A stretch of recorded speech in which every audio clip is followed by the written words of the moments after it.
Qu'est-ce qu'on entend par diagnostic financier? C'est une question lourde. Hein. Bah oui, on veut comprendre, on veut savoir. Il s'agit de quoi? Déjà, je tiens à faire des précisions. Donc, parce que les financiers, honnêtement, on nous mélange beaucoup. Il y a dans financier, il peut avoir le comptable ou l'expert comptable. Il peut avoir le financier pur qui a une formation de tout ce qui est banque assurance. Et on a même des économistes. Donc, chacun qui va prendre donc le diagnostic tel que vous le décrivez. Le prend sous son angle. Voilà, prend sous son angle. Le comptable, par exemple, va chercher à déterminer des ratios. C'est peut-être pour ça que chez lui, ça prend un peu plus de temps. Et c'est notamment des ratios de solvabilité. Solvabilité pour dire que on ne doit à personne, tout simplement. On amortit un peu nos charges. Des ratios de rentabilité, des ratios de profitabilité aussi pour calculer le profit. Donc, en fait, ça, c'est vraiment les termes techniques. Mais pour le comprendre facilement, on cherche juste à identifier des écarts dans la gestion et par la suite, on les analyse et on prend des mesures correctives. Je pense que comme ça, c'est... Alors, pour le Camerounais lambda, pour une personne comme ça, nos téléspectateurs, puisque c'est pour eux qu'on fait cette éducation avec toi, Yves, faire son diagnostic financier revient à quoi? Ok, je pense qu'on va prendre un cas concret. Donc, déjà, on prend le cas où on a déjà établi un budget. Ça peut être entreprise, ça peut être personnel.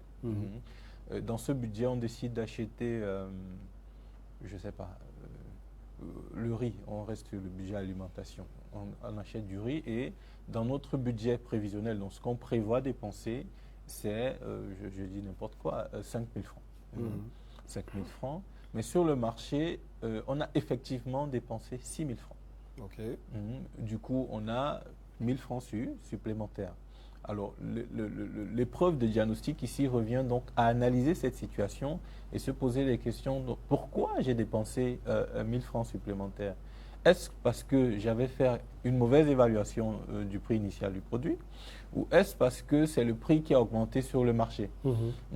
À partir de là, quand je trouve la raison, je prends des mesures correctives. Quand je parle de raison, ça veut dire que si on observe donc une situation comme ça sur plusieurs mois, on va se rendre compte que peut-être en janvier, c'est 6 000 francs, en février, c'est 4 000 francs, en mars, c'est 2 000 francs. À partir de là, le diagnostic va servir au consultant ou au conseiller de vous dire, bon, OK, la situation la plus optimale, là où vous gagnerez le plus, c'est d'acheter en mars parce que c'est ça qui vous revient le moins cher. Parce que chaque fois que vous achetez en janvier, ça va vous coûter plus cher. Parce que quand je regarde donc les écarts, donc chaque fois que vous avez beaucoup plus dépensé pour le même produit ou pour le même service, c'est mieux d'acheter tel mois plutôt qu'un autre. Donc, grosso modo, c'est ça. Il y a une approche encore un peu plus littérale qui dit simplement qu'un diagnostic, c'est identifier ce qui a été fait avant pour confronter ce qui est en train d'être fait maintenant et prendre des mesures correctives. Voilà. Non, prendre des mesures correctives pour poser des actes futurs. Donc, j'identifie ce que j'ai fait avant. Bon, comme on est dans les exemples concrets, si une fille brune m'avait barré avant, aujourd'hui, elle soit une fille noire. Si elle ne me barre pas demain, c'est que mieux je pars chez les filles noires. Donc, c'est un peu grosso modo.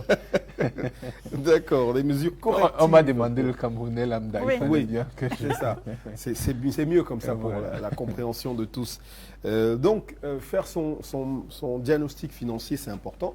Est-ce qu'il y a un moment précis pour le faire? Ou alors on peut le faire à tout moment? Est-ce que c'est juste quand on a un projet? Est-ce que c'est...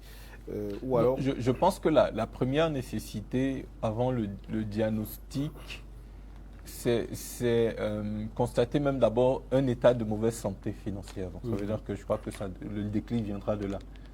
Quel que soit ce que je peux dire ou sensibiliser sur les réseaux ou ailleurs, si la personne... dans le métier, on dit l'esprit n'est pas arrivé à maturation, pas à maturité parce que ça infantilise, à maturation pour évoquer le processus. Donc, si la personne n'a pas vraiment pris conscience et son esprit n'est pas arrivé à maturation, il ne va jamais ressentir le besoin de faire un diagnostic, que ce soit personnel, que ce soit d'aller vers une entité externe pour la faire. Donc, la première nécessité, généralement, c'est même d'évaluer son budget. Donc, il y a des questions-réponses que je donne souvent, justement dans ma fiche diagnostic au bureau dans le cadre de mon activité. J'ai une fiche diagnostic que je donne et il y a des questions qui me permettent donc d'évaluer la nécessité d'un budget ou bien d'évaluer si le budget a été bien fait et c'est à partir de là, si la personne sait déjà faire ou sait évaluer la nécessité de son budget, c'est déjà une bonne forme de diagnostic avant d'entrer dans des choses un peu plus compliquées.